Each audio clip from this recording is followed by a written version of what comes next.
everyone, I'm Tanya Kupchandani Vatsa. I'm the founder and CEO of Elixir Wellness, and we're here today for episode 12 of Spilling Facts.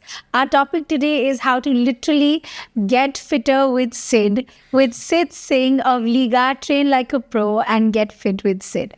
I'd love to have him introduce himself and tell us about his journey and how he got to the point where he is at today. Hi, Tanya. Firstly, thank you for having me. I'm actually really excited to be here. And of course, you know my journey. You've been part of my journey. But I think we only got to know each other a couple of years ago. But the real journey for me started at probably the age of 4 or 5 when, I was first, in fact, at PDP, there was a academy called South Kickers Soccer Academy. Okay. And that's the first place where I was taken and enrolled into a football class. And I remember my coach, Jeff, he's the one who taught me how to kick a ball. From that moment, and it's so funny because that's the one moment of my childhood I remember so clearly. I kicked it, I was about 4 or 5 years old. And that's the moment I was like, I want to be a professional football player. And I know at that point, it's like most kids, they're like, oh, we want to grow up, we idolize footballers. And we're like, we want to play professional football. That's a dream that you kind of set for yourself. But in a weird way, it kind of just kept on going towards the direction of what I always envisioned. And there were massive road bumps. And I stuck to what I genuinely believed what my dream was. And believe it or not, there were like 100 other kids who had the same dream as me. I'm sure. And through the process, I went to Cathedral School, as you know. You're also a Cathedralite. So played in school, started that journey, played for school. And I started to obviously notice that, I had a knack for the game. I was talented, of course, but there were a lot of areas where I lacked in terms of wanting to reach that level. And that's one thing which I was lucky enough to address at an early stage. Okay. My family also is in the business of sport. They have a legacy business. And as you know, we are sport promoters. We are the ones responsible for the Tata Mumbai Marathon. So it's been part of our blood. My father's also played professional sport. So the support was always there. And it kind of was pushing me towards doing everything that I needed to do. And, I was given a reality check multiple times through the process. And finally, my mother, on the other hand, is like, you need an education. So you know how you always fight that balance. Can you make a career out of this? It's impossible, all these things. On the other front, I've been supported saying, you know what, go for it. Don't get me wrong, both of them supported me completely, but in different ways, I then went on to university in England, and I studied there and I played there. So it was a mix of both. Playing university football in England is actually quite a high level. So it gave me exposure on another front. After that, I went on to come back. I went to a European country called Moldova. Most people don't even know where that country is, but I spent a fair amount of time there playing for a club. And went through injuries, came back, went to Australia, to Melbourne, came back, and finally broke it into the ISL at the age of 26, which for most people is a very, very old. Most people turn pro at 20. Yeah. But I went through a really different journey. Okay. And that really that whole journey sort of taught me so much. Once I played pro and played football, after a year or two, I realized that, I don't know if there's a future for me in this. To consistently play it for multiple years to come. And that's when I kind of segued into Get Fit with Sid and, Liga, which was basically about wanting to make a difference to people through my journey, through my experiences. I wanted to create value through health and sport, everything that I've experienced and lived. And that's pretty much what's got me into it very organically. Okay. And today I could say that, it's been quite a journey over the past few years. And hopefully this is just the beginning. That's amazing. So it's actually your love for football that transcended into your passion for fitness Absolutely. and has led to your career the way it is today? Absolutely. So, football, yes, it was sport overall, but football being the sport that I pursued, but that really got me into, and when you play at a high level or whatever level, you realize that today a sport like football is a very physical sport. You need to, and not just physical, it's mental. You need to be physically and mentally extremely resilient, strong, disciplined. And the life lessons, they always tell you why do sportsmen, it's because of the lessons that they learn. And that's what really got me into the space of fitness. And I'll be very honest with you, and I make this confession, the last time I made it on another podcast, was that unpopular opinion, I didn't ever consider myself a very, very good footballer. Okay. I made it pro, but at the pro level, I was a great athlete. Okay. I was super fit because that was within my sort of means. I could work on my fitness. But technically, skillfully, there were better players. Okay. There were better players, but this was something which was in my hands, and that's what really drove me to really push myself in the field of fitness and health. So that's where I kind of got into this space. And I feel like that's where I wanted to get to this later, but since we're talking about it, let's dive right in. I think that's where Train Like a Pro comes in for you, and it involves kids and getting them ready, because I feel like we've had this conversation when it comes to Rian, my son. Of course. And how we need to get him ready more athletically so that he's a better footballer. Absolutely. See, look, getting someone fit, and especially at a young age where they can set a solid foundation for themselves, is extremely important, because when they grow older, they will already have a strong base. Now, whether they turn pro or don't, see, the chances of you actually going pro are very slim. And, you can also be the best footballer, but luck might not have it destined for you to reach there. So that's something which you need to accept, but that shouldn't change your journey of wanting to do everything the right way. I started Train Like a Pro as a program, so to fill the gaps which I did not receive when I was growing up. Okay. Those gaps of focusing on certain areas. When I started focusing on my physical strength, fitness, all that, I was already about 16, 17, 18. So I lost out 4-5 solid years because all I did was play football. Yeah. So yeah, I mean, it definitely was a way to give back to the sport. Okay. It's my way to give back in my own personalized, experiential way, not through, start an academy or do it this way.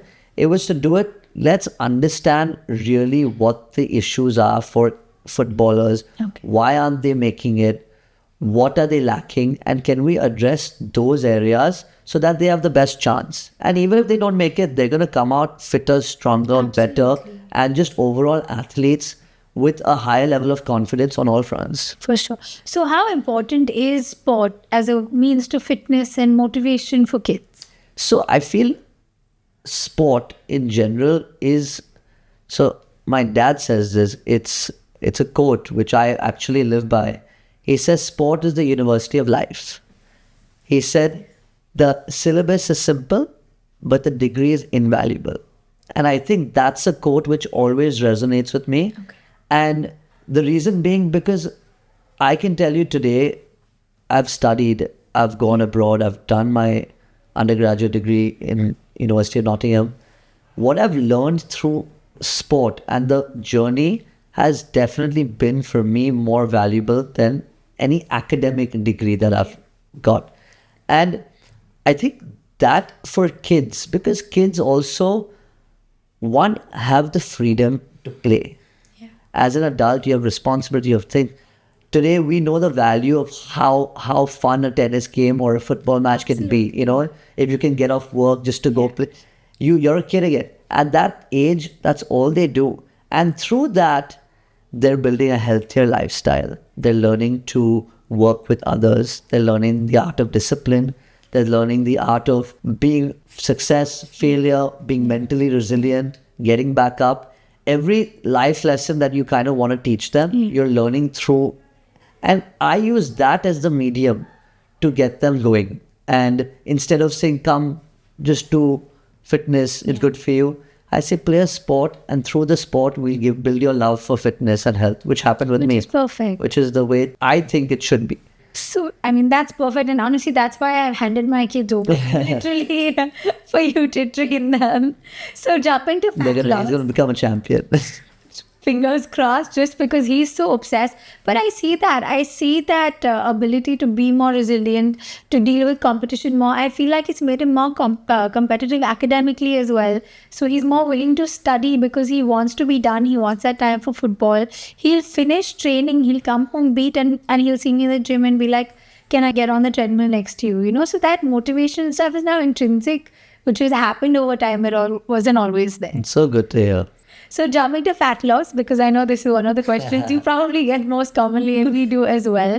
For someone who wants to lose a good amount of weight or a significant amount of weight, what's the right way and what's the key to doing it?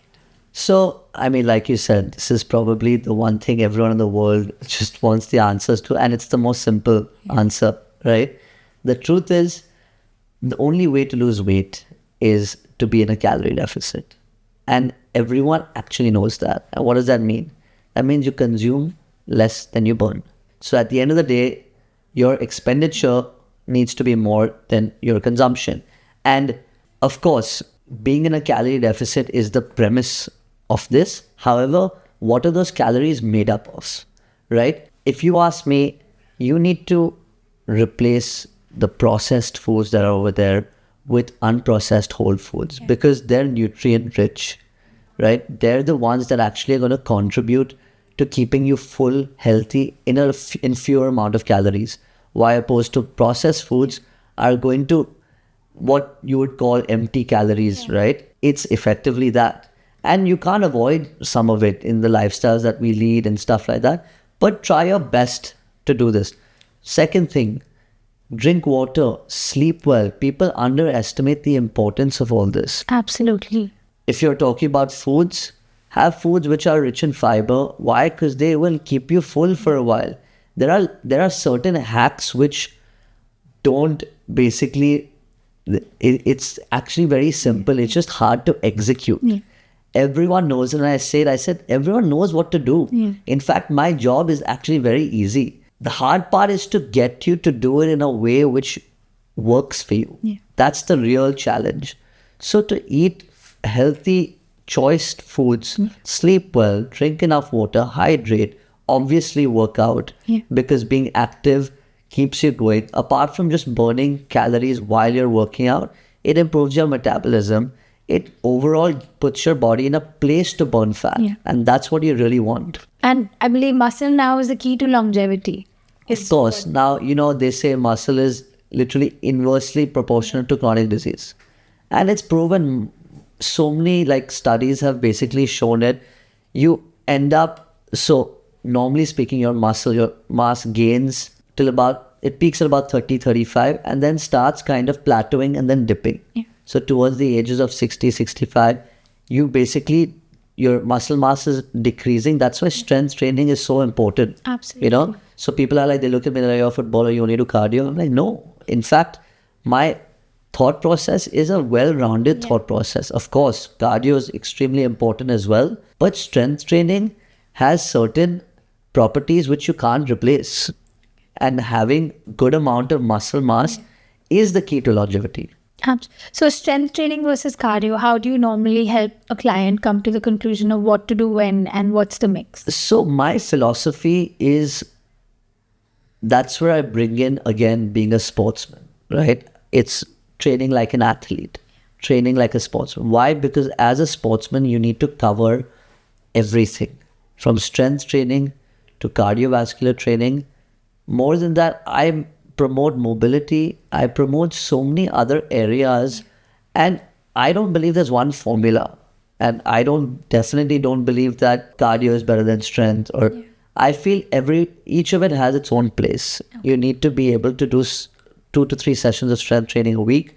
You need to be able to do cardio-based activities. Yeah, so like I was mentioning to you before, you'll probably, from a calorie perspective, most people also, I'll tell you where the issue lies, right? So for a lot of people who aren't heavyweight lifters or For them, strength training, like, they'll go to the gym, they'll lift weights, they'll feel like they've not worked out, they'll burn like 200, 300 calories and be like, what's going on?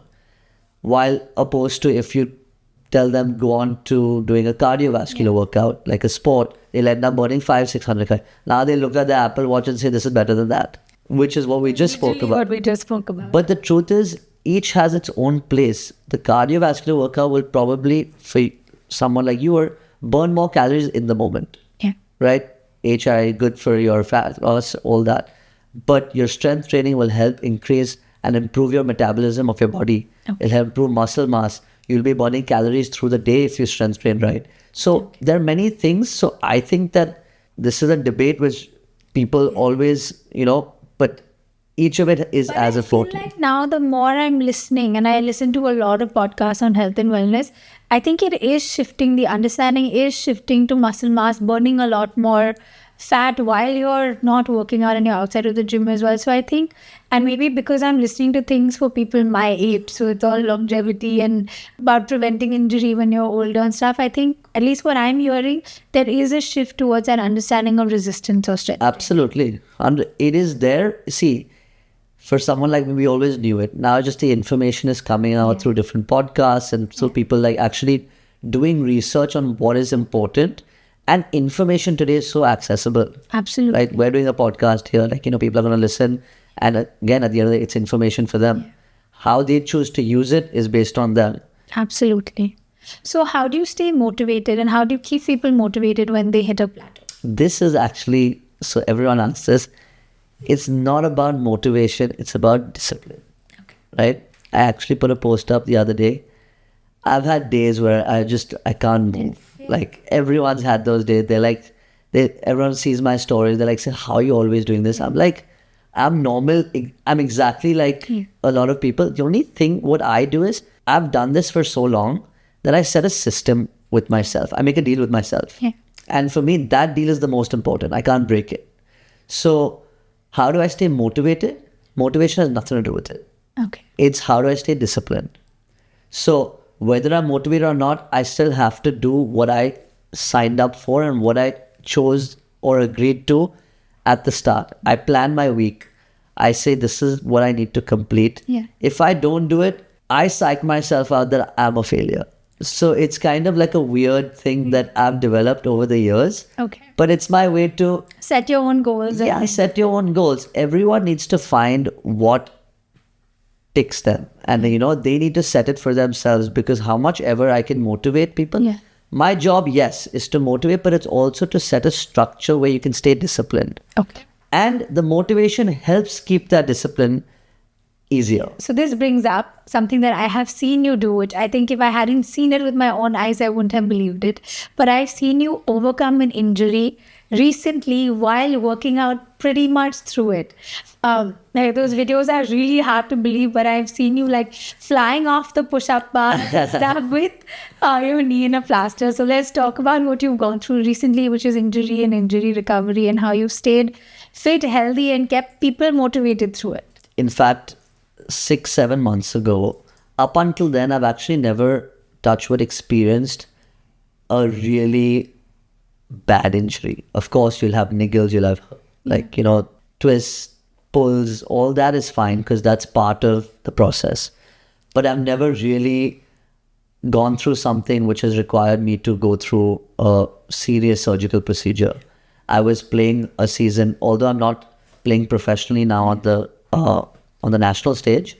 I'm playing professionally on the local stage, which is in Mumbai. So we play for Bombay Gymkhana and we compete in the elite division, which is actually a very, very competitive division. It's the number one division in Mumbai football. So I've been continuously still playing, and I'm actually hoping to get back in the next month. But last season, it was a playoff game, and this is sport, right? This is what it's all about. It's unpredictable. It's free-flowing. And what happened was I was attacking the ball, and I got into a collision with the goalkeeper from the other team, and he came with his studs and went straight into my knee from the side. And in 5 seconds, I saw my life flash, and 2 of my ligaments shattered, my ACL, which most people would know, as the one, they call it the footballer's injury. Yeah. But I also shattered my lateral cruciate ligament, which is my LCL, and my cartilage. So right from there on, it was a journey which you can't avoid or escape. You have to go through surgery if you want to get back on the field so I had to go through a reconstructive process. I was lucky to have a great doctor. Shout out Dr. Pardiwala, it's best. And I went, he performed the surgery. It ended up being a 6-hour surgery. After which, I'll be very honest, most people say, I've always been a promoter of being extremely mentally strong and resilient, and also staying positive in the worst scenarios. And this was my opportunity to walk the talk. Everything that I've always told people, I've met so many people with injuries, I'm always, trying to help them, motivate them. But here I'm in the same position, and I'm just like, if I can't do it, how can I be promoting or preaching this to others? And that kind of mentality I set for myself from day one. Okay. Before I even went into the surgery. Right after that, I was like, come what may, you need to mentally believe that you're going to be back as strong and fast. And it requires a lot of work, don't get me wrong. My biggest frustration today, I'm training twice a day, but I'm not being able to play football yet. Yeah. That frustration to watch others, but you're in the gym doing something repeatedly just to get back, is where the discipline that I've inculcated through the years has really come into play. Okay. And that's why people are like looking at me, they're like shocked at my recovery. I said the amount of effort that I've put in, if anyone does it, they're going to get here. So, I'm not Superman. It's just the fact that I'm willing to go that extra mile. Absolutely. And that's really the thing that, kept me going. And I used to do, there's always a way. Yeah. I'm not saying that I can do squats right after my surgery. It's not possible. But I can do push-ups. I saw you the next day. I literally saw you the next day before we even knew that it was surgical. And I remember the swelling in the state that your leg was in. So. And thank you, by the way. It's because, you know what? Believe it or not, before I went into surgery, when that swelling was there, I actually walked into my surgery. And before I couldn't walk, it's also because I mentioned about the cryotherapy that, so kind of you to, sort it out for me. But because I actually did the cryotherapy religiously, the inflammation had reduced so much that the doctor was in a position to operate on it much earlier than it should normally be. And he was like, what have you done? And I told him, I said, I've come to Elixir so many times, and, you said all your recovery tools even, and it's been great. So thank you. So you were part of my recovery, by the way. I'm just giving you, and not just the post, of course, but you were part of the pre, because the pre aspect of surgery, people, neglect. Yeah. And that's extremely important. Absolutely. So yeah, thank you. No, I still remember you walking in the next day, and I don't know how you made it up the stairs with the crutches and everything, but I'm glad that's behind. So I actually have been meaning to do a podcast on my health and my health journey. It's something that I haven't shared anywhere, and I'm not going to get into it now because it'll take up the next few hours. But I'm currently in a very estrogen deprived state. And so I constantly have joint pain, wrist pain, shoulder pain, and I'm working out every single day regardless. But I do have days when I'm like, is this from not having estrogen? Is this from something I've done in the gym? I've just started playing tennis. Have I tweaked it somewhere? So I feel like knowing when to balance yourself in a way that prevents injuries. It's about overtraining, basically. So and I see it when the days that I overtrain, my HRV will have dropped significantly the next day, but I'll be like, okay, it's fine, I have health gains. But when is too much? How do you strike the balance, right? Yeah. So I feel this is, again, I have different outlooks to a lot of people, right? Like you'll have people in the space promoting only work out 4 times a week. You need it. Great. I'm all for that. That's their form. Mine has always been about just get up and do something. That's my philosophy. And you'll be surprised how your body can actually, it will tell you. I know my body backwards today. And I don't know if this is a thing, but I'll say it on this podcast. But I've gone once 100 days training back to back without a rest day. Well, when I call it rest day, I call it when I'm doing absolutely nothing. And people are like, you need to rest. I'm like, see, sometimes I don't believe in overtraining. I believe in under recovery. I believe if my body is not firing the same way it should, not performing at the same level it should, then yes, you need to do something to get back into that equilibrium of high performance. But if you're doing everything, I could consider a yoga stretching session as a session.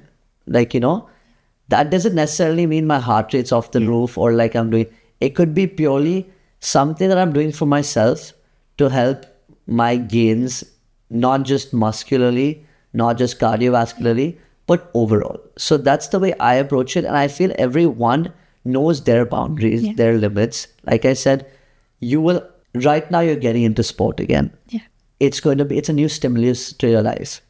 That will automatically give you signs of you need to rest because you're not used to this. But even on my rest days, I'm getting up, putting on sneakers, pacing up and down the house and doing 10K steps. So rest day and So it's not really a rest day. That's what I'm saying. Rest day and walking are like, I don't know how people It's are not like. a rest day. Yeah, So I don't think I've had an actual rest day in 3 months now.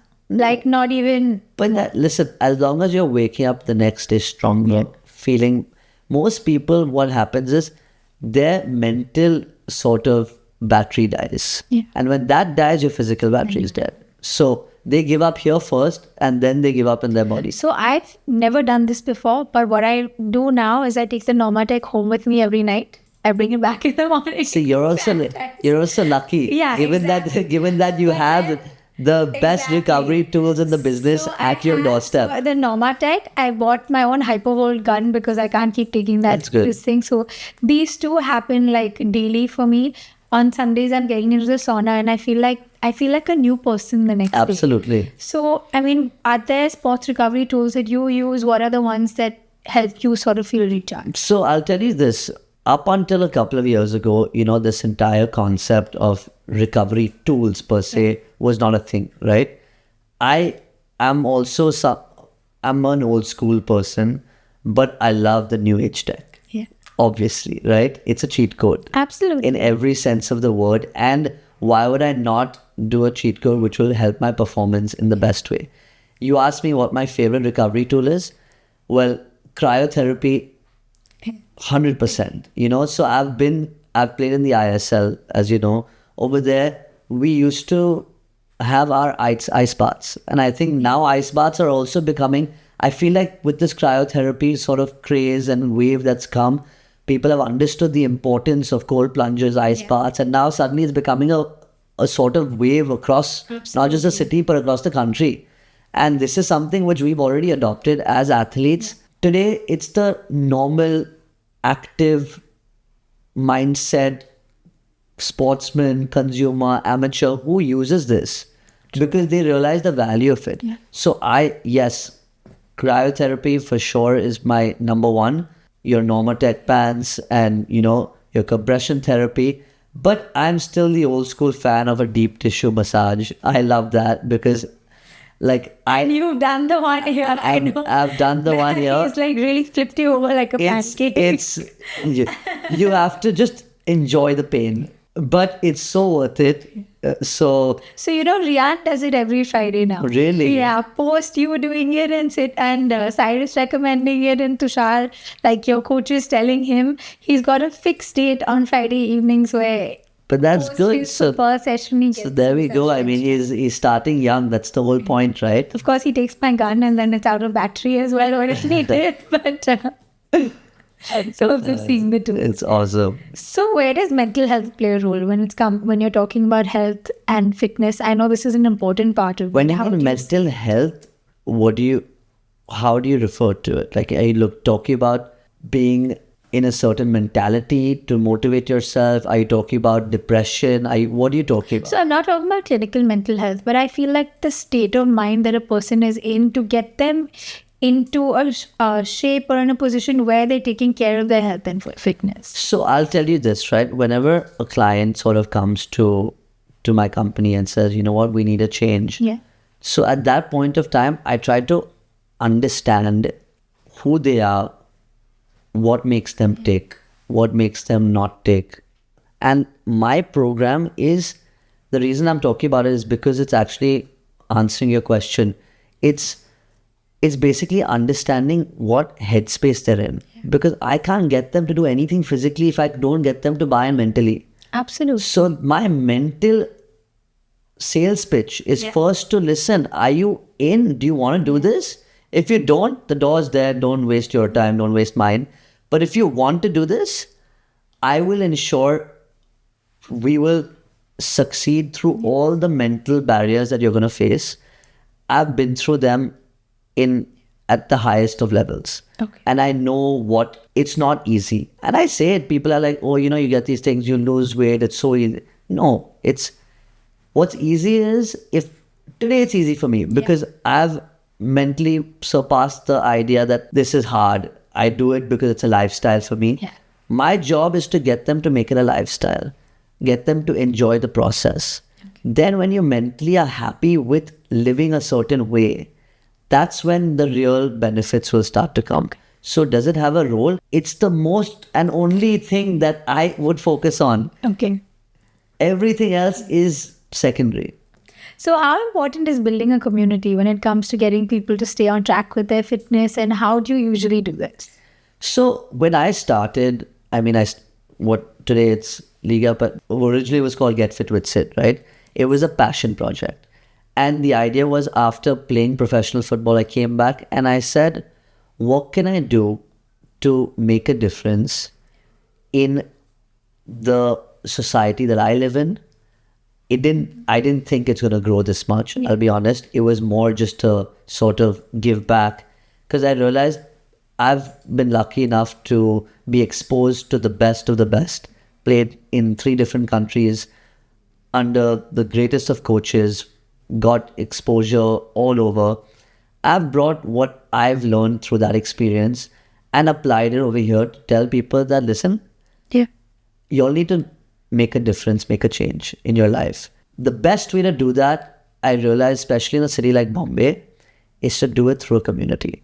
Absolutely. Because if you don't get like-minded people together, one is you tick mark the motivation, right? If you're accountable, you're my best friend, and we both have signed up for my boot camp, I want to make sure you wake up, And the idea is, it's not just about waking up, it's about pushing each other. It's about seeing that, I think, once people understand that they are not alone, there are hundreds of people in the exact same state as them, trying to achieve the exact same goals as them, and they want someone to do it with them, hold them accountable, and it's a win if we do it together. So I think community is a huge part of the whole journey of fitness or wellness, whatever you're trying to do. So even in sport, football is your community, your team is your community. So coming back to football a little bit, given your amazing record with the ISL, with the Indian Super League, how does that shape your understanding of the landscape of football in India? So I mentioned, right, when I came back, one is, there were 2 aspects that I wanted to give back to.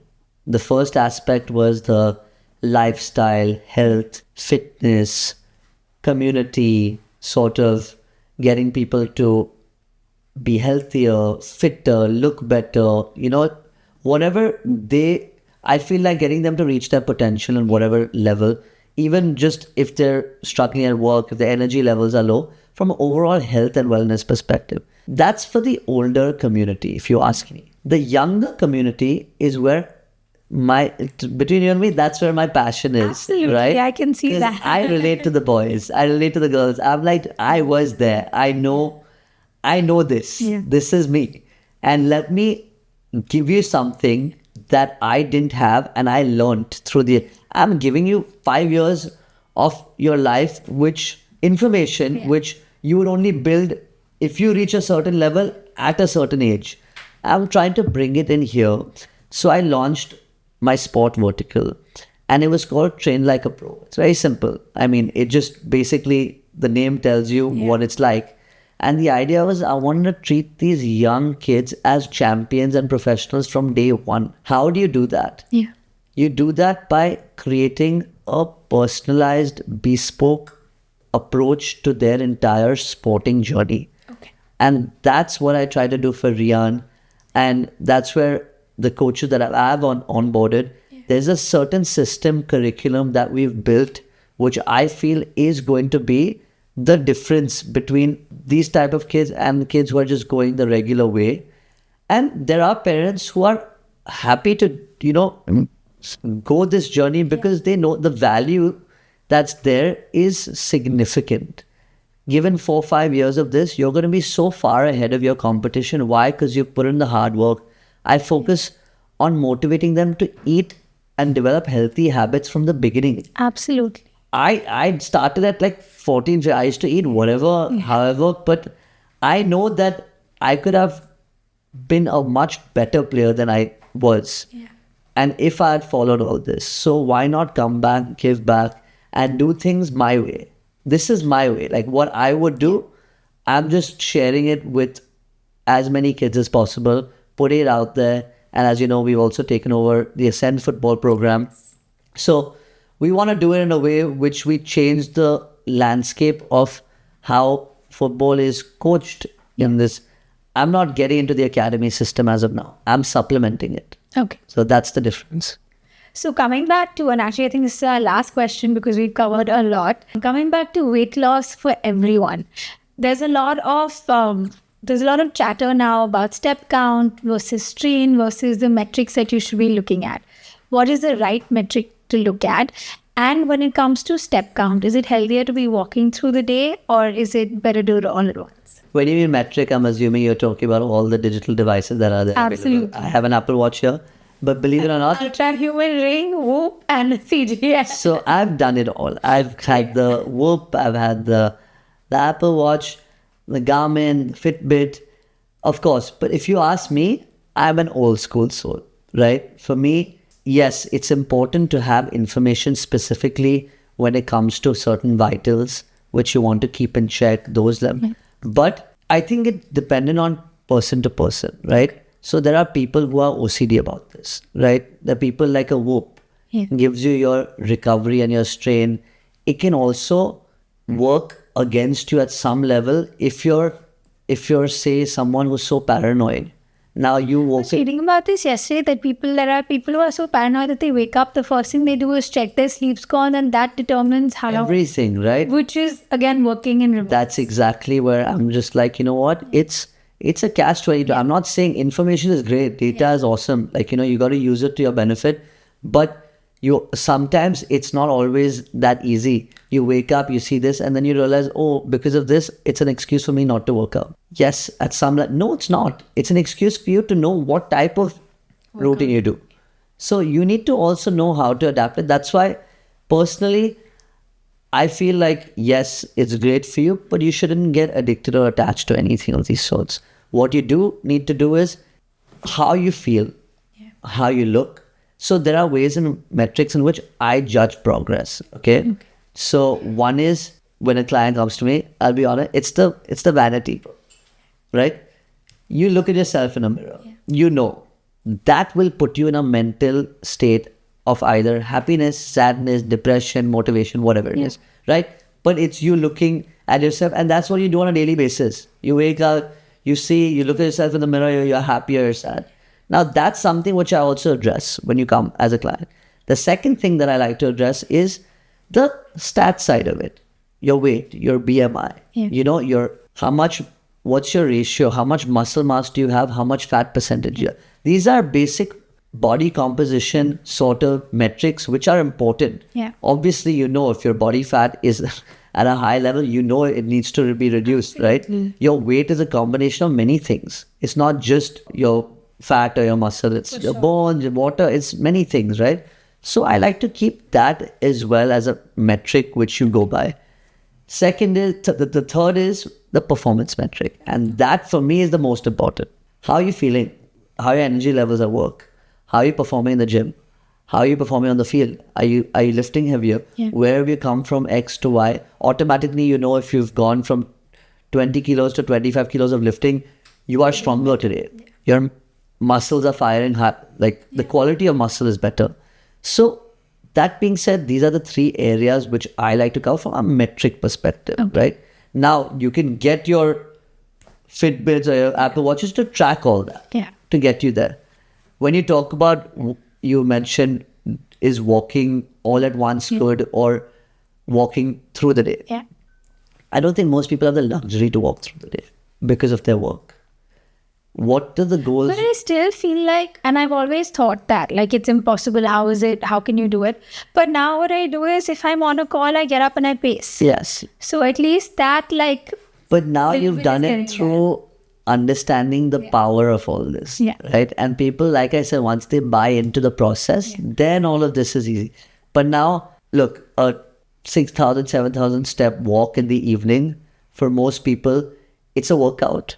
Absolutely. Right? So it's a workout as opposed to you're telling me making a lifestyle. Yeah. So look, both are beneficial, right? But when it's a lifestyle, there are other things which, help if you, tend to make it a habit to walk after your meals, right? Automatically, you're helping your glucose levels at that time. There are many things which, come from a health benefit. So now I think my entire team is doing that, by the way. Walking right after our meals. So there are many things which, it helps your circadian rhythm. If you walk certain times of the day, you sleep well at night.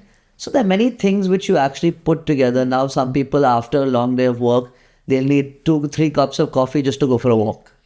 Now, then you're not sleepy at night. It's a catch-22. So look, both are good. If you're walking, and that's always great. But both have their own place. It actually makes the evening walk a lot easier if some amount of steps are done in the day. Because then, at least if you have a step goal, I feel like I'm not trying as hard to hit it. It's fair. If my 5K is done before I get onto the treadmill in the night. But anyway, lots to learn, lots to take away for everyone who's tuned in for this episode. Thank you, Sid, for being here. Thank you, Tanya. And I'm happy to come back again whenever. We'll definitely do. I'm probably going to do some recovery before going back. For sure. But thank you so much. Thank you. And guys, check out Elixir Wellness. Yes. And don't forget to subscribe to our podcast.